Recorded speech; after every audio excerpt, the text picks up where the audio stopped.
G'day, I'm Bruce and today I am at Roy Roddau's collection of Massey Fergusons, and what a collection it is. G'day, I'm Roy. This is my Massey collection, so we'll have a bit of a look around and see what you think. There are just rows and rows of tractors packed into these huge sheds. What a sight.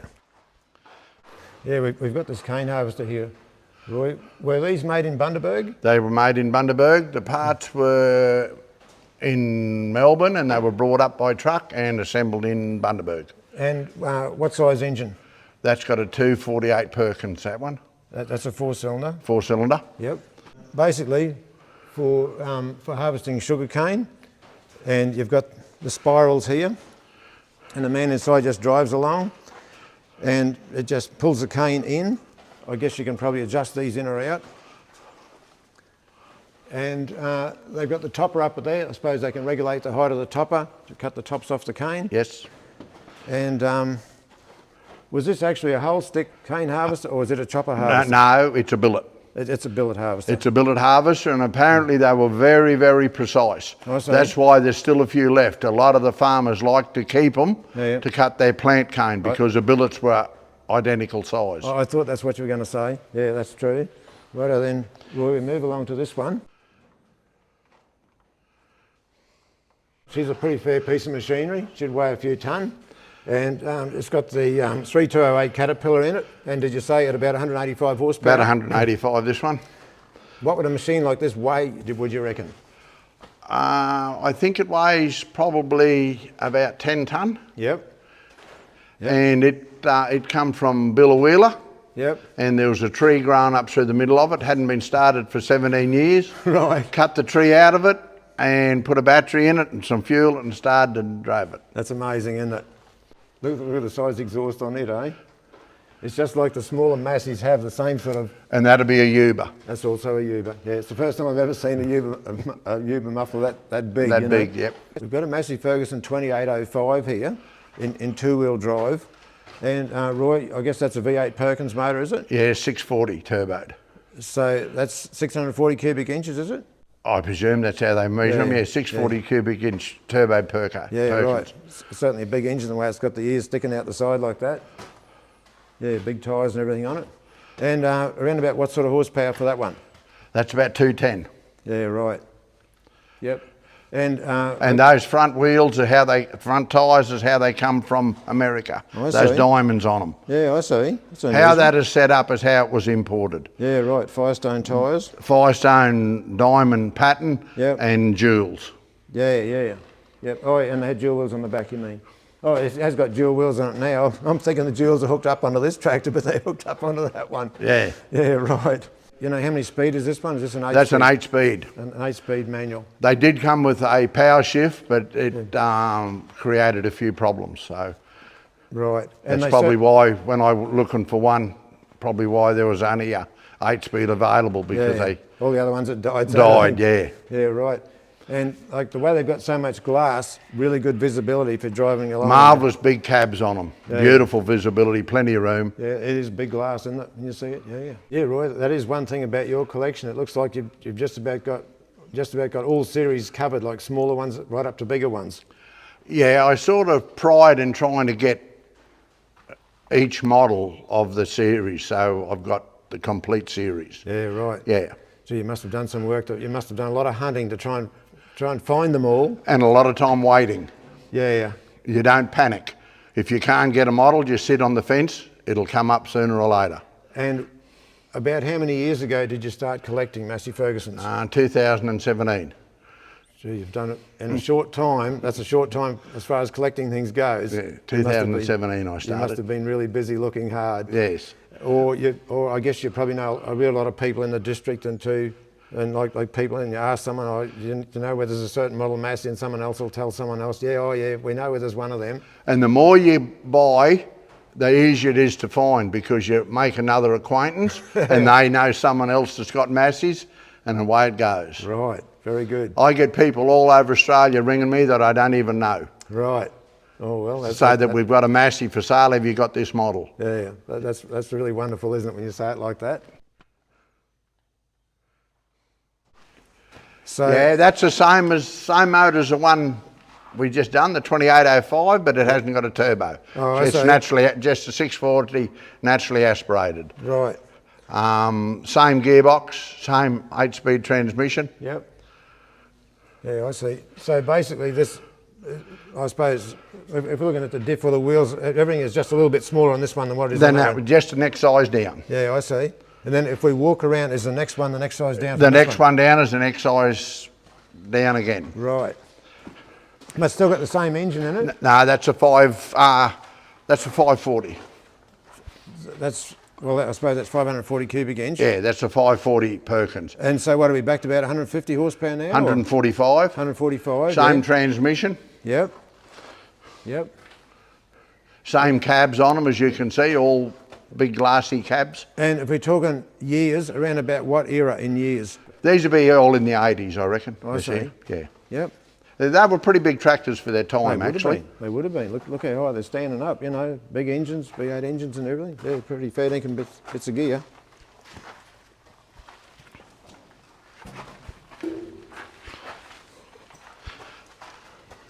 That's the smallest of the series, 2705 that I've got. I suppose that's a 6354? Yeah, 654. Turbo or non-turbo? Turbo. Turbo, yep. So, and that's got a bit of history, that tractor. That was Sir Joe Bjelke-Petersen's, the Premier of Queensland, yep. He bought that from King of Roy, from the Fergie dealers there, BLM. Yep. And I've acquired it since then. So is that the same BLM that was in Bundaberg? Same BLM that was in Bundaberg. Yeah, I see.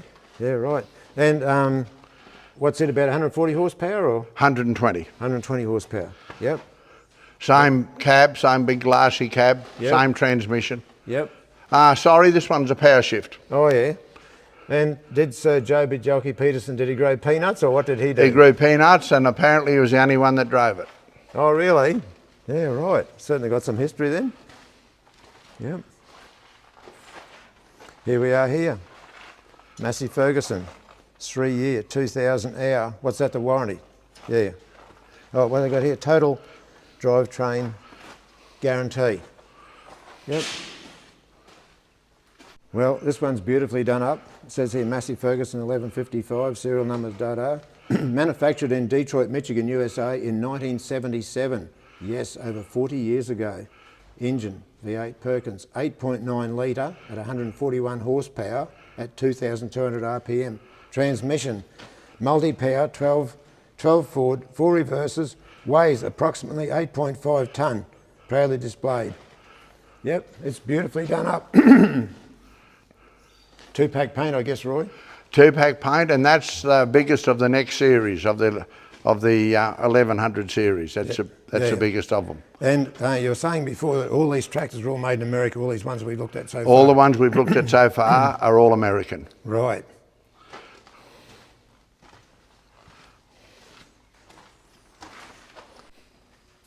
Non-turbo?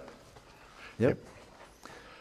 Yeah, well, we're looking at this one here, Roy, 1135, 6354 Perkins, without a turbo. So what are we looking at, about 115 horsepower? Yeah, 115, 120. Yeah. That hasn't been through the workshop yet, as you can see. Yep, right. And they still got the big cabs like the previous ones we've looked at. So is that a Gayson cab? No, that's a Fergie cab. That's a Fergie cab, because it does look a little bit like a Gayson cab around in that area there. Yeah, right. Well, just have a look at the view out of the cab. You can just see here, you can see all down there, you can see your wheels. There's nothing in the road here. Most tractors in this era had like a bar running across here, across the top of there. But no, that's all glass. It's even one piece, isn't it? One piece of glass goes right around. They must have been trying really hard. Even out the back there, good visibility out the back too. Side windows and that, they went right to the maximum. They went right to the very edges, didn't they, when they put the glass there. Really good to get in and out of too. Plenty of room, nice and wide.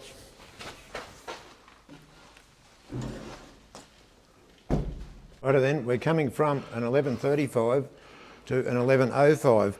So have we still got the 6354 engine? 6354, that's your next size down. So what are we back to, 105, 110 horsepower? About 100 and, 105 I think that one is. Yeah, right. Yep. Yep.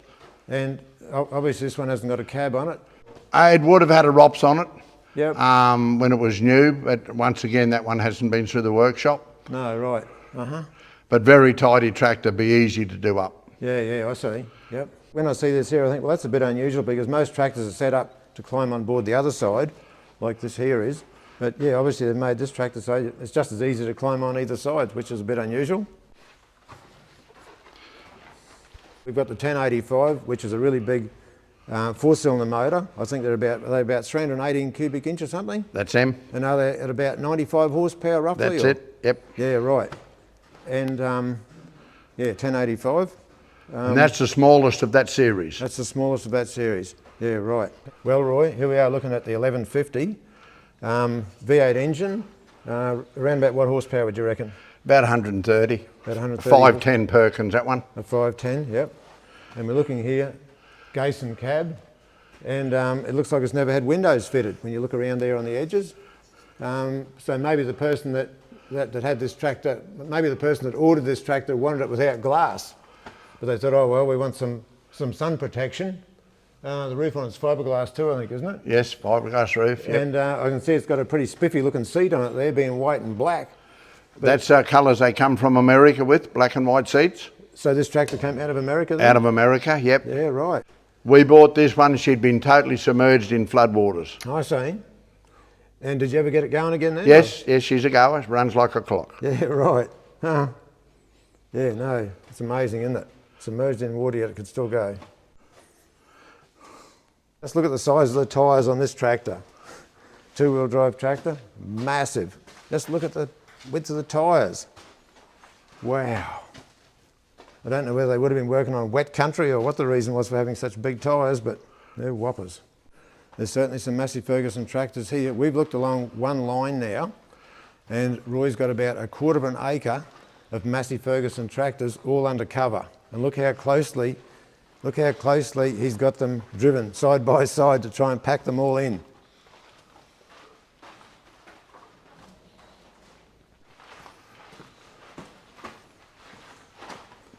Yeah, this is just a done-up version of the previous one. Mechanically, it was very sound, yep. But panel-wise, it was terrible. Most of these panels here were all made by sheet metal place in Gympie. Where the headlights are, yeah. Where Bruce has got his hand there, that's a piece of aluminium. We had to get that cast at a foundry, right, to fit the lights in. Gee, isn't that well done? Isn't the tin work well done? It's got the rib and everything in it. So there's a lot of work done to this tractor to get it looking like this. I can imagine. Yeah, it looks very nice. And this one is the biggest of your 1000 series. I see.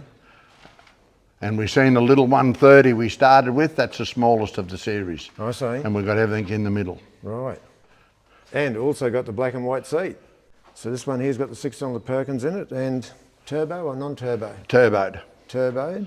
Turboed Perk, and there's not very many of these in Australia. 1130s, there was very few come. It's a number that I've never heard of. There were some come, but yeah. Very few. Yeah, right. And turbo, what are we talking about, 140 horsepower again then? Or? No, it wouldn't be 140, it'd be 130. 130, yeah, I see. Yep. And this one is a Western model. It hasn't got an adjustable front axle, and it's got the Western mudguards. So what's the difference between the Western mudguards? Well, if you look at the previous one, the 1150, it's got little flat mudguards and adjustable front axle. Right. They call that a row crop. This one's a row crop? That's a row crop. This is a Western. Or Western in America? Western in America. That's what the two models were. You could buy a row crop model, yep. Flat guards, adjustable front axle, yep. Or you could buy a Western model which had the great big round mudguards and non-adjustable front end. So what was really the main idea with the different mudguards? Don't really know. Is it something to do with whether you're going to get more mud chucked up off the back of one than the other or something? I don't know, but yeah, that was... Yeah, that is interesting, that, isn't it? Yeah, oh well.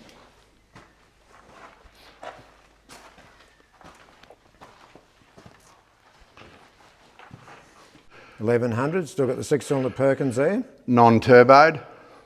And they come originally with that little door, that little cage. So what was that all about? Don't know, but they're very hard to find now because farmers threw them off and put them in the shed. That was how the Westerns come, with a little door. Right, that's got it. I wonder, was it an idea something like the real old David Browns? They reckon they had that deflector in the front, and I think it was supposed to be to deflect the heat away from you. Well, it could have been, I don't know, Bruce, but yeah. The same sort of idea, maybe, but... They only come on the Western models. The row crop models didn't have them, it was only on the Westerns. Yeah, right, yeah. What difference is there between the 1080 and the 1085? Virtually the same tractor, just a different tin work. Yeah, right. This is just an older version. Just an older version, yeah, I see. And this is the last of the 1000 series that were made in America. The next one we go to, a 188, they were made in England. I see, yep. Righto, Roy, a 188. Now, does that have the 248 Perkins in it? That's got a 248 Perkins. That was made in England. Yep. That was the biggest of the 100 series. Yep. And yeah, they just go from there down now. So, are we talking about 75 horsepower? Or? 75 horsepower for this one. Yeah, right. And is that right? Anything that ends in 8 in this series would have wet brakes? Like if we're talking in the larger ones?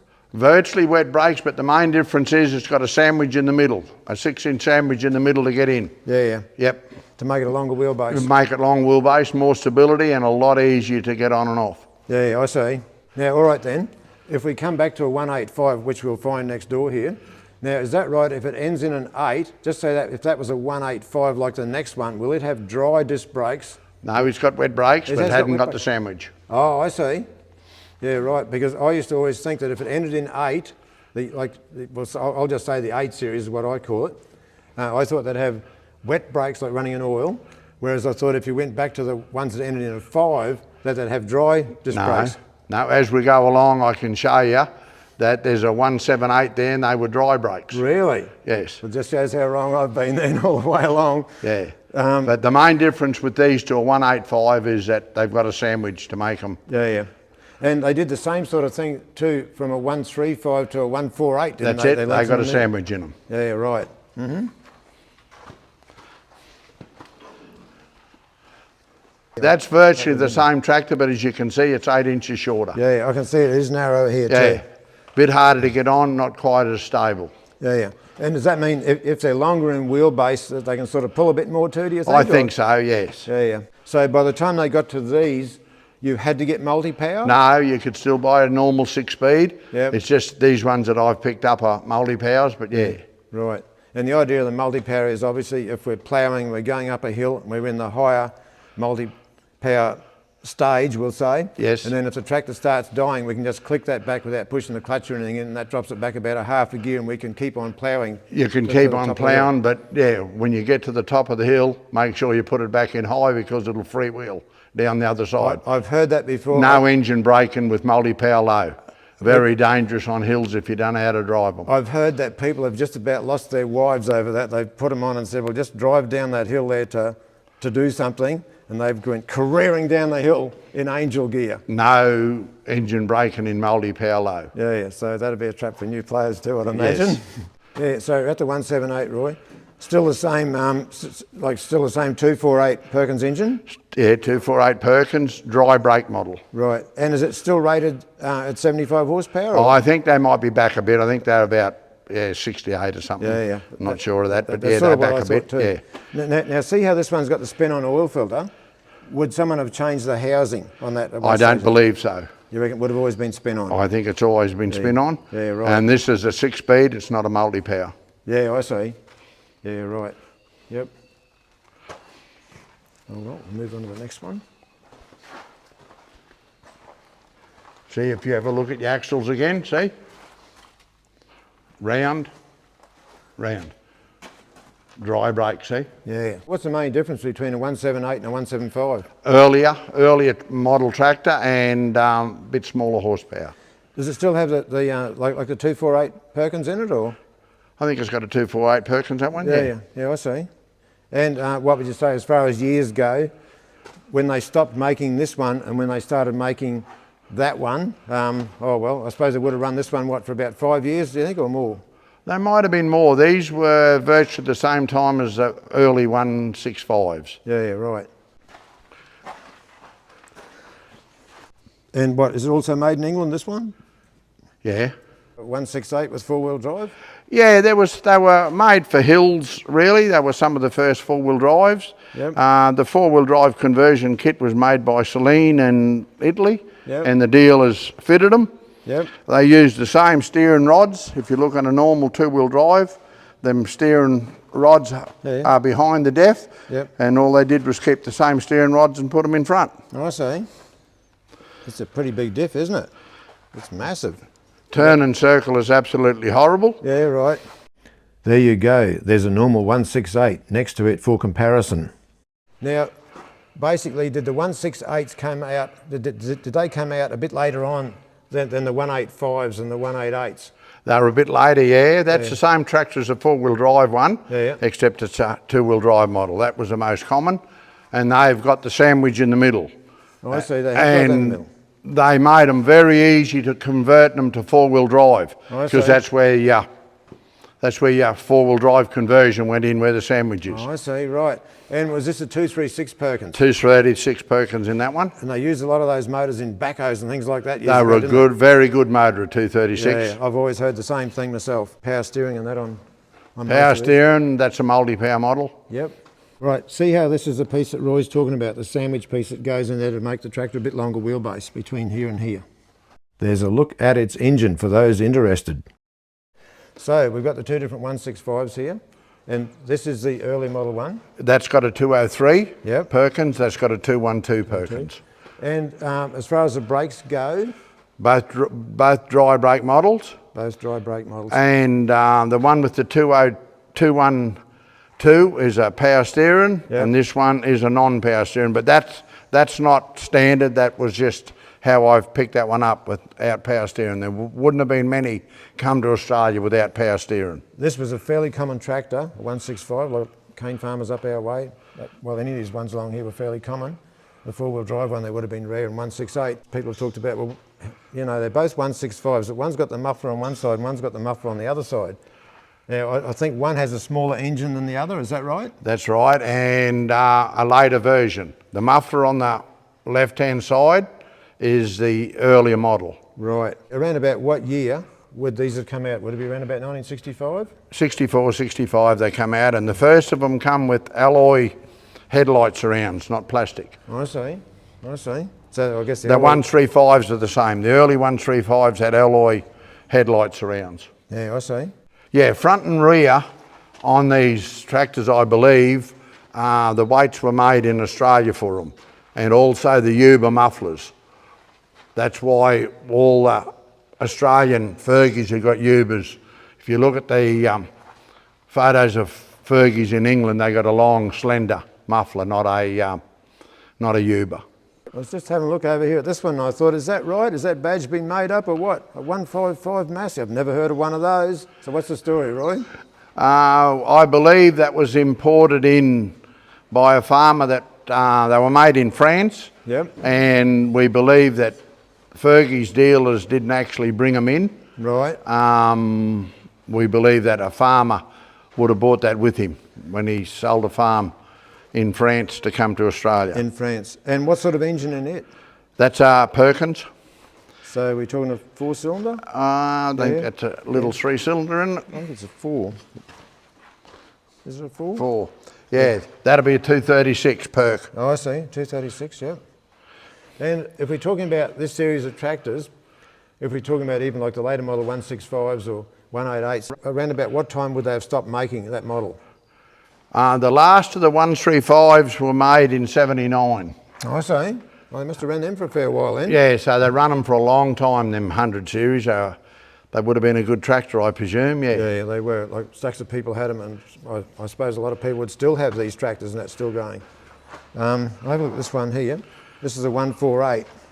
With the 4.8, does that mean like that's still a three-cylinder Perkins? Three-cylinder Perkins, yeah. The 3152, 152 cubic inches? Yeah, they were 47 horsepower and a 135 was 44, they tell us.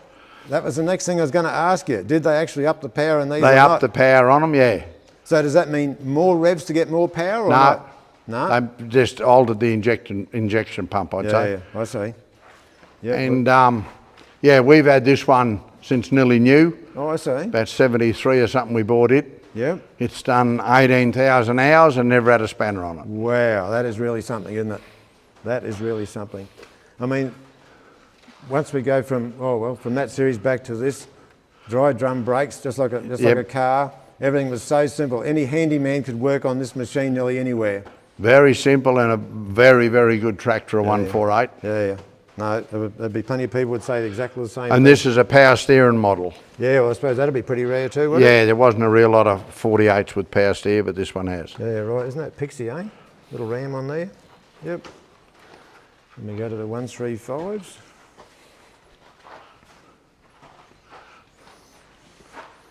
So a 135 at about 42 horsepower, did you say? That's about them, yeah, 42. And could you get power steering on these from the factory? I don't believe there was many come to Australia. There may have been. That one there is a very late one. That's about a 78 or a 79. Yep. It's a straight axle, not a bent axle.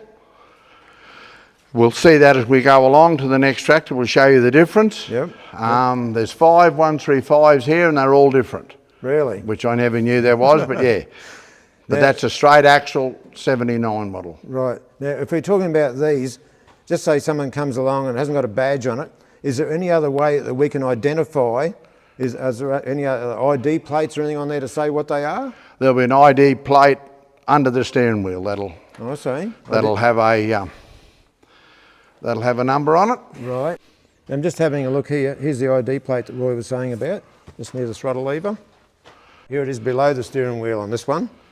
Yeah, the early models classed as a bent axle, the later models straight axle. Now, when you say that, Roy, we're actually talking about the axle being bent like that. Like that, yep. Yeah. And what was the reason for that, like changing from one to the other? Have no idea. I guess that would have made the tractor slightly longer wheelbase, that being straight. But all the early ones were bent. I see. That 135 is about a 64 or a 65. It's a very early one. I see. 135, could you get multi-power on them? You could get multi-power in 135s. This is a Spanish model. Really? It's a straight axle, and if you have a look, the mud guards have got more of a curve on them compared to the one behind you.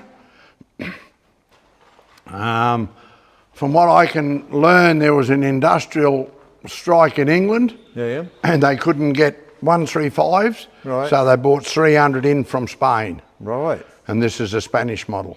So as far as these tractors being made, like most of them were made in England, would you say? Yes, yeah, all these hundreds from that 188 down are all made in England. And did they ever make any in Australia? Not to my knowledge, no. No. And would it be the same as grey Fergies too? They would have all grey Fergies were all Pommies. Yeah, I see. Yep. All right, move on to the next one. Yeah, now this one's a bit different. Roy, it's got the badge back here. There's an American 135. So does that mean no headlights in the grille. I see, yep. The badge at the rear, not at the front. Yep. Only shell mud guards, little narrow foot plates. Yeah. Virtually the only thing the same on the thing is the 3-cylinder Perk motor and the gearbox. Yeah, right. all the outer work is all different. So we're just looking here, the mud guards come out wider. Mud guards go right down to the foot plates. Foot plates are wider. This one's got the narrow foot plates. You can see the mud guards finish here, whereas the other one, the mud guards come right down. This one's got a canister oil filter. So did the early model ones always have canister oil filters, and by the time you got to 1979, did they all have spin-ons then? I believe so. I believe the early ones had canisters. Later model idea was a lot easier, wasn't it? And the American one hasn't got the lift-up centre bonnet. No, the whole bonnet lifts. Yeah, right. That's unusual, isn't it? You can see there now, we've pretty well covered 2 lines, but there's still another 2 lines to get through. The next includes some of the older models, which many of the viewers will be familiar with. I can see here we've got a petrol one. I looked down at that oil filter on a funny angle and I thought, that's a bit strange straight away. And then I saw the coil and the distributor there and I thought a petrol one. Petrol 135. Wasn't a real lot of them made. No. I don't believe there was any of them made in straight axle. There may have been. But yeah, they're nearly all the early ones. And by the time the straight axle comes, people realised the 3-cylinder Perks were the way to go. So. Definitely, definitely. I can always remember Dad saying if you had petrol tractors compared with diesel, he'd say you could get a lot more work done on a gallon of diesel than what you could with a gallon of petrol. Yeah. Yeah, so there wasn't a real lot of petrol 135s, but yeah, I just got one for show. And the other thing is, like if we went back to grey Fergies where they had petrol Kero, did they ever have a version of petrol Kero in these? Or just always straight petrol? Can't answer you, I don't know. Right, right. Right then, now we're going to move on to the greys. This is a petrol. Dad used to say TEA, straight petrol, TED, petrol Kero. Yep. So what are we looking at here? Petrol Kero or? No, that's a straight petrol. Straight petrol one, yep. Now the other thing is, does that mean, does this one have different wheels on the front? Yeah, you got wider tyres on the front. Yeah, and the other ones had 21-inch wheels, whereas these had 16. 16s, I think that's what it was, yeah. Yep. Now, the other thing was, while we're looking at this one, is that right, if they had that blue stripe, they were sold in Queensland? That I've heard, I don't know. I've never done the homework on that to know if that's true or false. Yeah, right. That's only just something that I've heard. I mean, you hear these things over the years. Now, the other thing, Roy, I'll just get the cameraman to come back a little bit closer. This one doesn't have foot plates on it. Is that the way they came with no foot plates? I believe that's how they come, yes.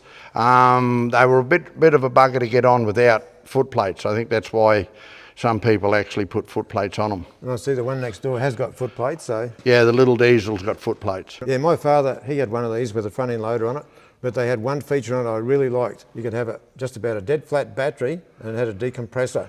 So you could spin the motor over with just about a flat battery and flick the lever back, the decompressor lever back, and boom, they'd start. And they'd start, yes. Yep.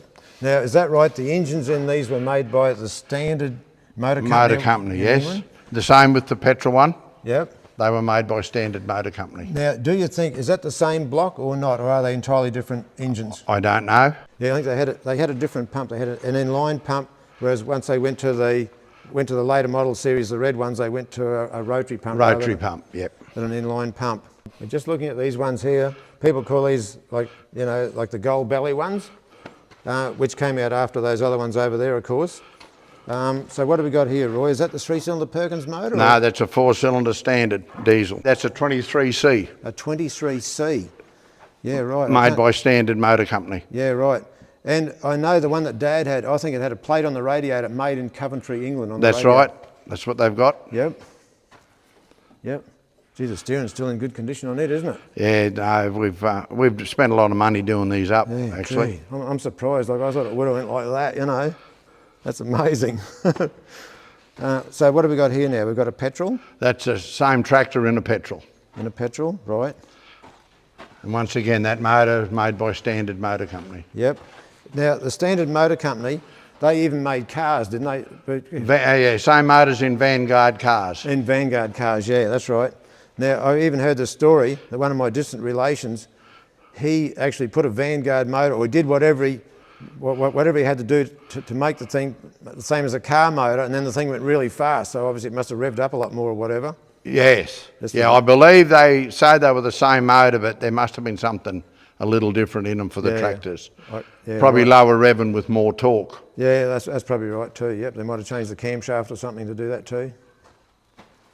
I'm on a TEF diesel grey Fergie here, and this is how they decompressed them. If the battery was nearly flat or whatever, or you could push that brass button in. It's like a safety feature where you can do it with your ankle. Push that in like that, and then here's your decompression lever. You push that across, and that probably holds, I don't know whether it's the intake valves open or the exhaust valves. And you go over here, and you lift that stick up, and you go over, and it's got S here for start. So you push that forward, and it'll start. And then, it'll start to spin over. You've got it forward, it'll be spinning over, and then you flick that back across, and then it'll start up, which is a really good feature if you've got flat batteries or anything like that. But anyway, the story goes that the reason that they made it on the gear stick here, people came from the horse era to the tractor era. And of course, if you're used to driving horses and that, it's all command and sing out and wave your arms and do different stuff to make the horse do what you want it to do. But with tractors, it's a whole different thing. Everything's got to be done mechanically with your hands and think about what you're doing. So to make it safe for people, they made them so they had to come over here and go into the start mode. And if you're in the start mode, you can't be in gear. You can't run over You can't run over your missus or your kid or your dog or whatever. So that was another safety feature they had on these, which was a really top idea.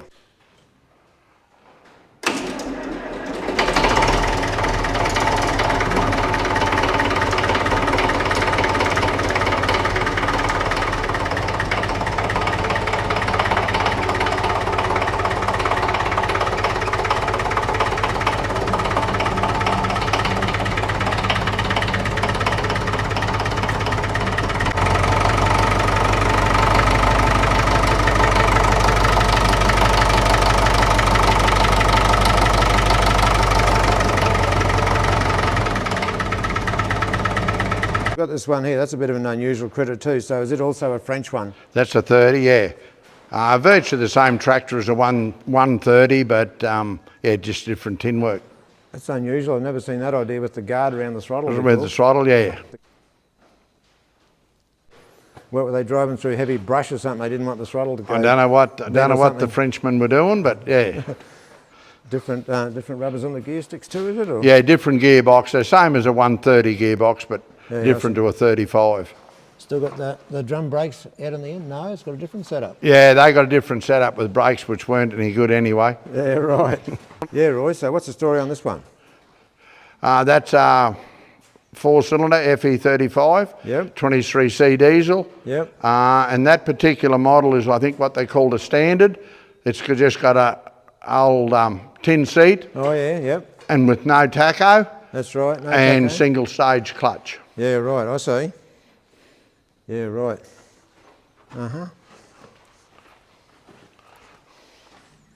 So this is a petrol. There's a 35 petrol. You just studied that round the seat on that tractor. Has it had the wheels not narrowed right in or what? It's narrow. How come it's It's so an narrow? orchard. An orchard tractor. And if you have a look, half your hydraulics are on one side, half's on the other side. They are too. Because they've shortened the trumpet housings to make it narrower that's an orchard or a vineyard model. Yeah, look at that, eh? And hydraulics on both sides. And the steering arm and the sway bar has been bent by Massey. It has too. It has to make them narrow. So what have we got here, Roy? A straight 3-cylinder 35? Yeah, that's just a straight 3-cylinder. Perkins hadn't been through the workshop yet. And by the time they got to this, would this one have live drive, like a 2-stage clutch? Yes. So yeah, definitely 2-stage clutch in them. Yeah, right, I see. They were a bloody good tractor. I was going to say, that was a big step forward the moment they put the 2-stage clutch in. And 3-cylinder Perks were unbreakable. And they started good in winter. Oh. They ran good. Yep, no, they were terrific motors. Very, very good tractor. Yeah, for sure. Yep. We'll move on to the next one.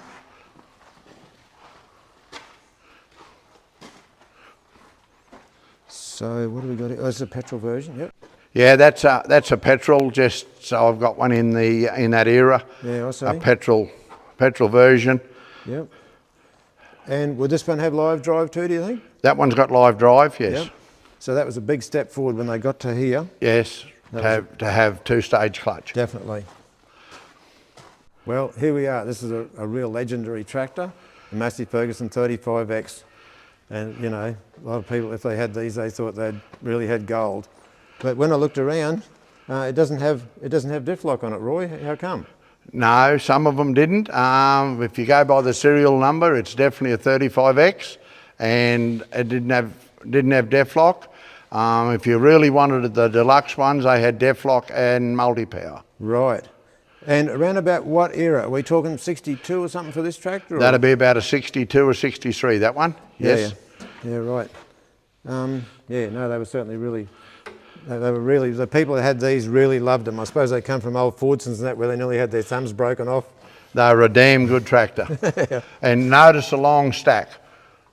It is long. X's come with a long stack. Really? Yep. That is long, isn't it? Yep. Really, eh? I have noticed that, and I've often wondered whether people have just added a bit more on. No, 35X's come with a long stack. Well, I'm certainly learning a lot today. Yep. So what are we up to now? A 65? 65 Mark 1. Mark 1. Now, was its motor about a 188 cubic inch or something like that? Yeah, they called them a 193 or a 192. Yeah, right. Perkins. Yep. And obviously 65 horsepower? 56. 56 horsepower, right. And they come, you can always tell the difference between a Mark 1 and a Mark 2. That's a Mark 1. It's got a sandwich in the middle, a wedge in the middle where it bolts onto, the motor bolts onto the to the bell housing. The bell housing. Yeah, I'll just get the cameraman to show that up close. He'll see it on that side. So that's only on the Mark 1? Mark 1. Right. Now when I was young and I was working at the tractor dealership, and tractors used to come in and they'd be painted up and put back out on the lot, and some people would come along and they'd say, well, you know, exactly what year's that tractor? And I used to go out and I'd say, well, if you have a look on here, providing it hasn't been changed, it'll have on here, see this here has got the 8th month of 57. And then on some tractors, I don't know about this particular tractor, but you know, some generators would have the same thing marked on. Yeah, there it is there. And some people would be that fussy, they'd look at that. See, this one here's got the 11th of 55 on it, I think it is there, I'm just not sure. But anyway, but like most times they would be reasonably close together. So you could say, righto then, this here is saying that that's the 8th of 57, but by the time, like the starter motor's obviously built somewhere else by Lucas, by the time that starter motor's built, shifted across the country or wherever, the tractor's built, that's put on there, the tractor's got to go from England to Australia, whatever, well, the tractor might be newer than what it says on there. It might be 57 on there, but the tractor might be 58 or 59 by the time it gets to the dealership. Yeah, Roy, what do you reckon? Did I have that right or wrong? No, that's very true. And when you start collecting them, it's hard to get tractors of this age with original starters and generators. Oh, I can imagine that. This one here, obviously, they're both original. Yeah, yeah. With these, Roy, I used to think at one stage a Mark II would have power steering and a Mark 1 wouldn't, unless somebody's put the power steering on it. Is that right or not? Same with, no, I don't know of many Mark 1s that ever had power steering. Right. And this is a non-power steering Mark II. Right. But you can get power steering on Mark IIs. Right, so it must have been optional then on and Mark they've got II. the long stack. Oh yeah, right. Same as the 35X. Oh, I see, yeah, yeah. So does that mean they would have come out around about the same years then for that to happen, or? No, these would have been before the X's. That's what I would have thought. Yeah, yeah, that's what I would have thought. And of course, live drive. Yes. Yep, two-stage clutch, that means. And what, are we still talking about 58 horsepower? Oh, 55, 58 or something, yeah. Yeah, right. They were a pretty good tractor, 65s. Yeah, well, they were certainly pretty popular up where I come from.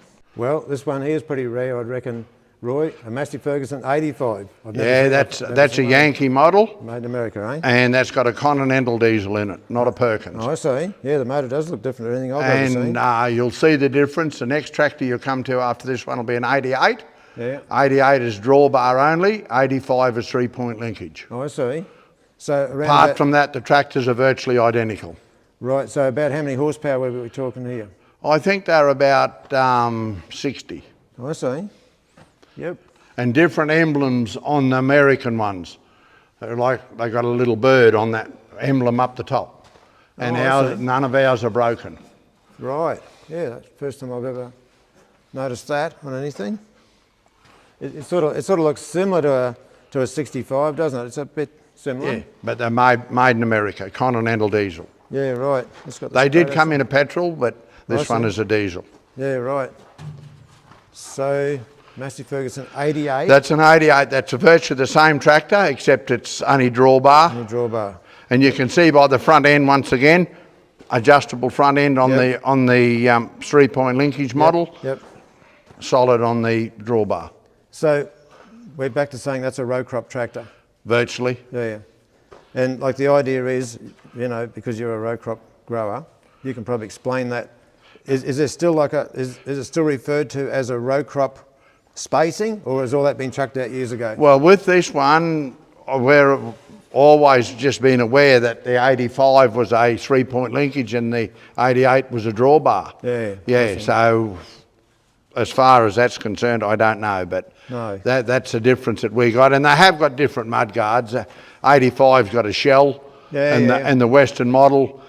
And the Western model, it's easier to get on from behind than it is from the side. Yeah, we'll have to have a bit of a look around the back if we can get around the back.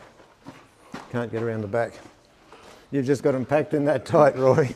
Right, then we go up to the Super 90.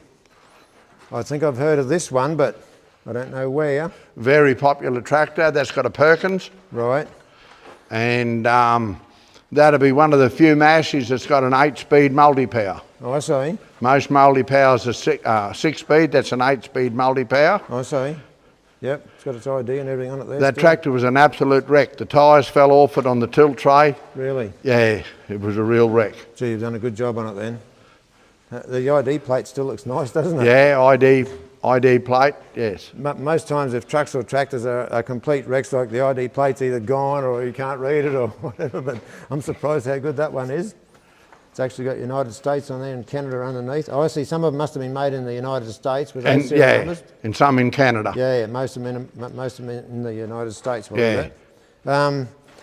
4-cylinder engine, is it? 4-cylinder Perkins. 4-cylinder. So I wonder what size engine that'd be. I think they call them 300, I think. I see. And non-turboed, of course. Non-turboed. And like all Perkins, very good starter. Yeah. And I guess that's 90 horsepower, is it? Or? No, they're only about 70 something, I think, to my knowledge. I see. Yep. They were very popular around Kingaroy for peanut farmers. I see. That's where 90s were sold. Yep. Super 90s, as they're called. Yep. You can see its engine there, a big 4-cylinder diesel. This is another rare one too, isn't it? What sort of engine's that? That's a Moline. That tractor was made by Moline for Massey Ferguson, as we'll see with the ID plate when we get there. Terribly long bonnet, beautiful things to drive. That tractor's 68 horsepower. And so when you say Moline, you mean Minneapolis Minneapolis Moline. Right. So how come they only just supplied the engine like the rest of the tractor? No, the whole tractor. Oh, the whole tractor. Whole tractor. In a Moline, that was a GVI, a Minneapolis Moline GVI. And what, just the same and tractor? they were painted yellow. And they've altered the bonnet and the grille just a little bit and painted them red and grey for Massey Ferguson. Right, I see. Yep. It is a fair lump for a tractor, isn't it? There'd be some weight in that engine, wouldn't there, when you look at it? That engine revs out at 1500 revs flat. Yeah. I wonder how many cubic inches that'd be. I have no idea. Looks like it'd be pretty big. We've got our hydraulic pump driven off here and our power steering. Yeah, power steering way back then. Yeah, which like around about what year were we thinking? Early 60s. Early 60s. That would have been a big tractor for back in that. Early 60s. Might have even been 59. I don't believe so, but 60s, yeah. Yeah, right. Still got an ID plate there on the motor too. Yeah, that's that ID plate that we need to have a look at. It'll be a Massey Ferguson 95 made by Minneapolis Moline. They are the nicest things you've ever driven. Really? Well, they're so long. Yeah. Certainly a long bonnet. And what, would this be a very rare, like a really rare tractor in Australia? Oh, real rare in Australia. Yeah. Probably getting scarce even in Canada and America, to be truthful. Yeah. They're getting old tractors. There wouldn't have been a real lot of them made. No, I see. No, they're certainly pretty heavy duty looking machine, all right. Everything you look at on there's pretty robust, isn't it? Look at the front axle sitting on it. Yeah. Power steering and everything. Yep, what a tractor, eh? It's certainly a long bonnet on it, isn't it? Fairly modern for its time. Yeah, true. Yep. No, you're really lucky to have rare stuff like this. I suppose you had to go a fair way to get this one or not? Canada. So you actually imported it. Yeah, right. This one here's a 97. Yeah, that once again was made by Minneapolis Moline. The equivalent to that one in Moline was a G705. That was Australian tractor, that one. I see. And they're about 86 horsepower. I see. They were a fast revver. They revved at 1600. The other one was 15. So I guess if that was maximum revs, you could probably plough at probably 1,000 or something. I'd be thinking so, yes. Yeah. That's why they got such a big engine. And then the compliance plate will still be the same. It'll be written on there. Massey Ferguson 97 made by Minneapolis Moline. Yep, that's what it's got on here, right? You can read that plate quite easily. Yeah. So we've moved on to a 250. So that's virtually a later model than a 148. Virtually the same tractor as a 148. It's got the sandwich in it. Yep. And it's just a newer version, virtually. Right. Round about what year, do you think, Roy? Be in the 80s. Yeah, I see. they've got the back to front tacho, Yeah. which is unusual. Yeah, virtually an identical tractor to a 148. But except different tin work. Yeah, and I suppose power steering. Yeah, our 148's got power steering, and this one, I think they were standard on a 250. Yeah, they probably would have been. And like as far as putting implements on, are they all equal to one another? Just say you're at the back of the tractor and you're trying to get the arms as close as you can to the pins on the plough. If you want that much on any of these Masseys, are they all good enough to give you just that much in lift rather than be like a Ford and go that much? Absolutely. And you're like, you know what I'm talking about? Absolutely. Hydraulics are absolutely spot on, except for the ones we'll get to, the Italian ones, they're not as precise. Right. But all these English ones are absolutely precise. And they actually made a model, a Ford Ferguson. And I got offered one last week. I've been looking for one for couple of years, and I think I found one, but it's not here yet. But it does look a bit different, and instead of having an overhead valve engine, it's got a side valve engine. Yeah, and the grill's a bit different. And a very different tractor. If you get a 9N, the clutch is on the right hand side, brakes are on the left. The same as what they did with that with those old Fordson Majors, that you could get the P6 Perkins in. Everything was back to front. Well, if you went right back to a steel wheel Fordson, you know, stuff was back to front then. A Ford Ferguson 9N, clutch pedal on the right-hand side, brakes on the left. And I think the ones that had the P6 Perkins in them, I think they came out in about 1950. Like if we're talking Fordsons, about 1950. And they had the clutch on the wrong side and the brakes on the wrong side. People hopped on then and thought, holy hell, what's going on here? How do you stop this thing, you know? So we've got a 240 here. That's virtually a 135. Yep. Once again, just a newer version. And would they just tweak the motor up a bit more to give a bit more power than that one? I think they might be a bit more tweaked up. Yeah, virtually a 135, except in a different shape. Yeah, I see. Yep. Then we move up to something bigger. 575. So what size engine's in that one, Roy? I don't know. I haven't had that long. I don't know whether it's a 236 or a 248. I'd imagine it'd be a 236. Yeah, it could be either. I know the ID. Is there an ID plate on the thing? Well, I can't actually see it, Roy. What's up the top? They're just Perkins. Yeah. But like a lot of times they had the ID on, just up there, sort of on the block, and they might have 4236 or whatever. They must have done that for a long time with a lot of engines. And they must have stuck to that style of power steering pump setup for a fair while too. That's got to go through the workshop yet. There's a lot of work to be done on it. Yep. This one's a bit different, Roy.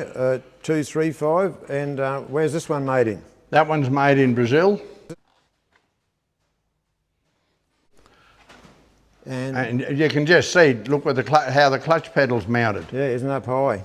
A little 3-cylinder Perk. Yep. Haven't had that one long, but it's got to go to the workshop as well. Sort of looks a bit different around the front. 300, yeah.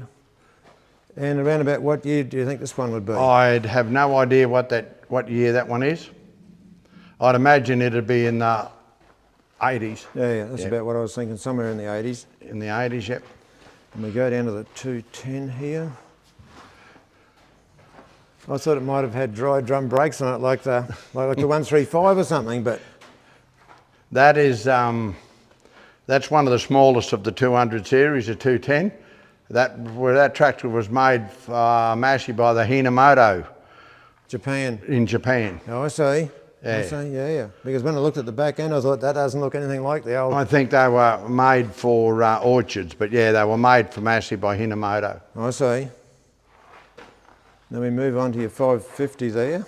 550 is just virtually a 135. Right. Virtually the same tractor, just a newer model, different shape. So where's this one made in? England. Made in England, yep. Made in England, yep. I've got to have a look around the back end. Roy, and it's still got the drum brakes on it. Yep. I'm surprised at that. I thought by now they might have actually changed to something rather else, but yeah, it's still got that simple idea on it. 3-cylinder Perkins. 3-cylinder Perkins. So what do you think, up around about 45, 50 horsepower or something? That'd be, yeah, 44, 45. Yep. And they've virtually called them a platform model. They're very easy to get on and off. Yeah, true, yeah. Yep. Would that have multi-power then or not? Some of them had multi-power. That one's an 8-speed, I think. So was that still like an option on something like that you could get with or without? Or? Yes, that'd be an option. Yeah, right. Yeah, that's unusual. I thought by the time they got to that, they would all have multi-power no matter what. I know if you follow the Ford family, early model Ford 5000s and 7000s, you could get them without the hare and the tortoise. And then by the time they got to about 1973 or 74, no, you had to get it. Yeah. I've never ever seen one of these before. No, that's a pretty rare tractor.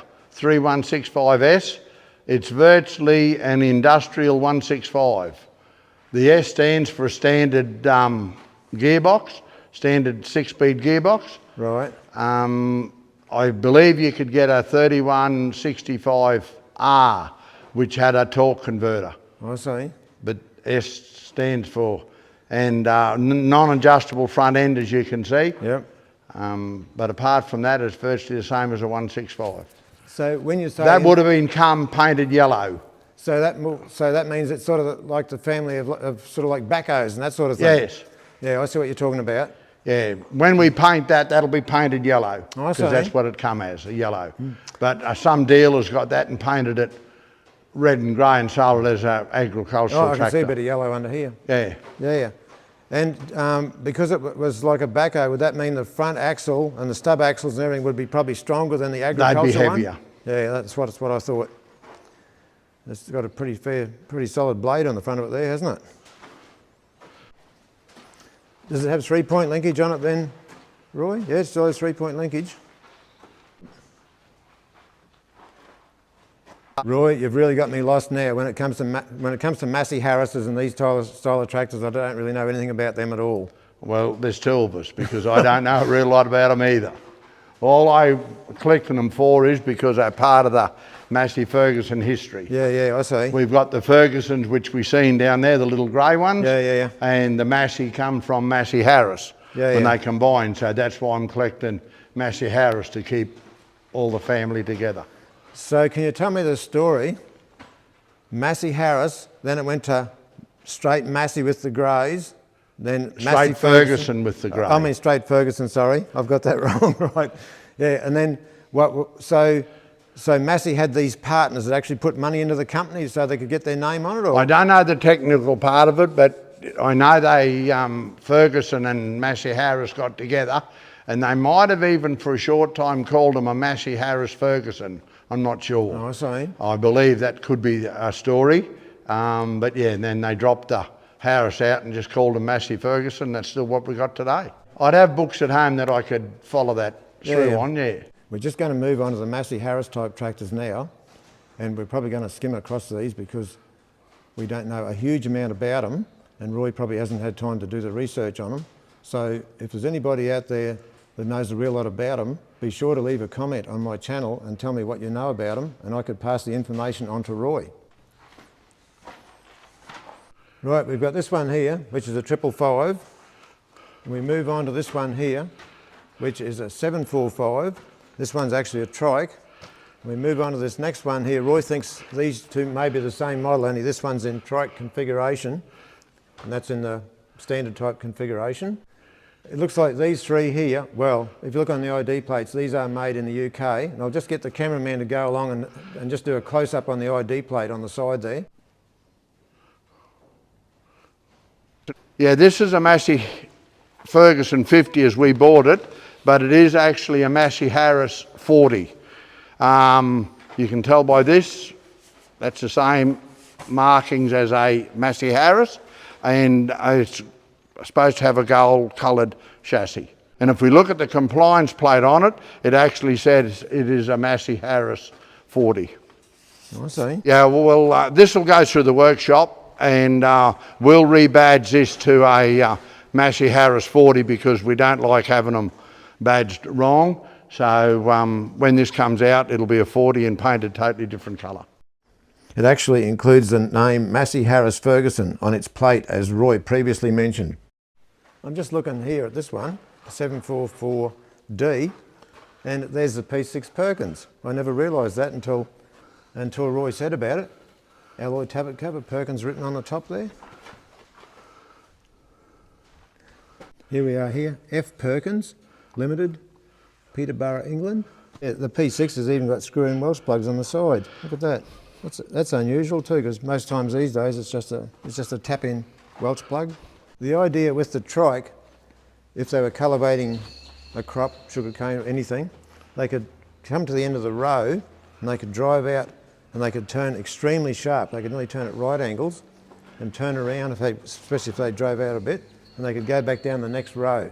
So that was the idea of the trike, they could turn extremely sharp. Well, this one here is a 55D, a 55 diesel, I'll get it right yet, with a big side pulley here. They had these pulleys, people could drive saw benches, you know, cut up their own firewood or cut up timber on a saw bench, or they could drive a pump. You just had a thing somewhere around here to engage, not that lever, somewhere around there. I know on some of the old Fordsons that they had a lever you pulled up and turned, that would engage that, and they could just set the tractor, run away. They had a big flat belt that would go from here down to a pump, and away they go. What do we got here? Another Massey Harris. Look at the fancy looking little clock on the side there with engine hours written on it. Look at that. Never seen anything like that before. That's very unusual. Twin Power 102 SE Junior. HB Mackay. Massey Harris. That's a small one there. This one here is called a Pony. 12 horsepower. It's actually got a plough on the back.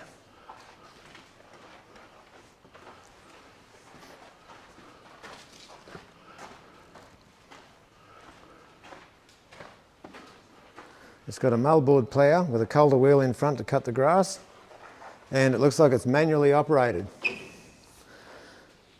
Yep, got a few adjustments on it here.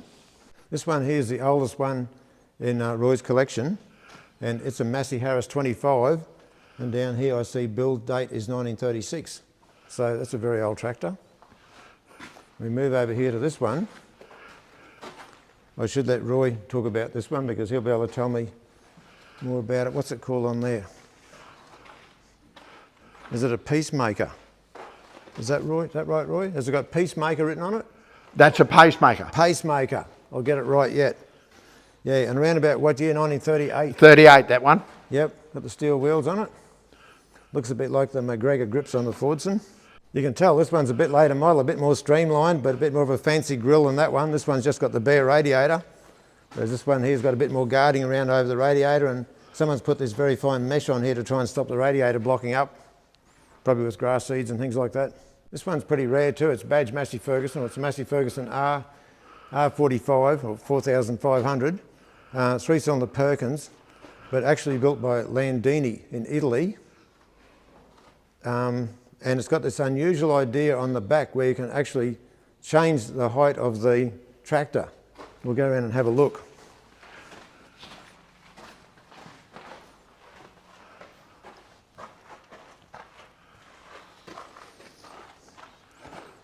You'll see here where it's got like a bull gear reduction out here. If you unbolt the trumpet and unbolt the mudguard, you can actually turn this around. You can bring this assembly up or down. You can change the height of the back of the tractor. We believe there are only 218 of these made, so an extremely rare tractor.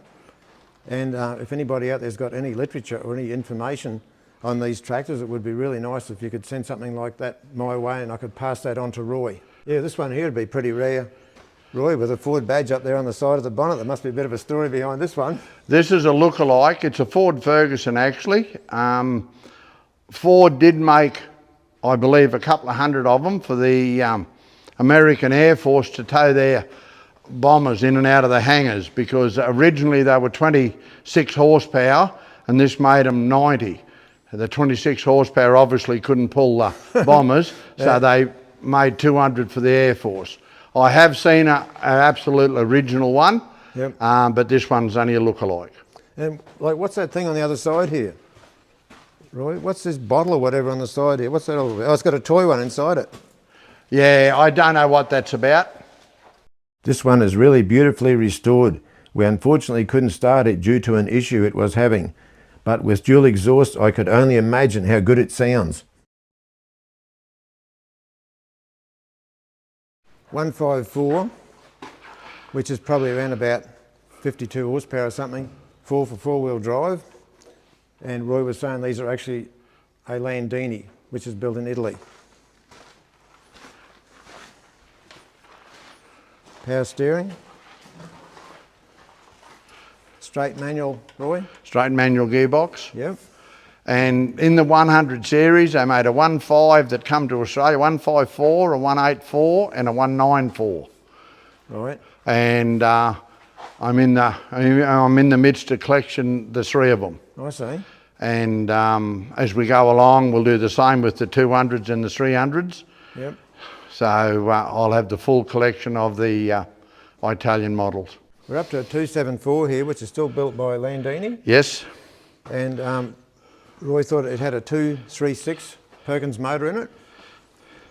Just another straight stick shift one. Straight stick shift, made in Italy once again. Yep. And it's a middle size of the 200 series. Up in the other shed I have a 254, yep, which is equivalent to the 154, yep, except the next version. And we've also got a 373.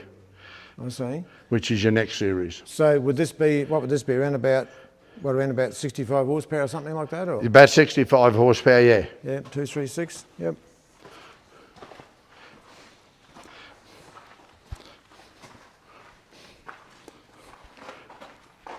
The 353, still built by Landini?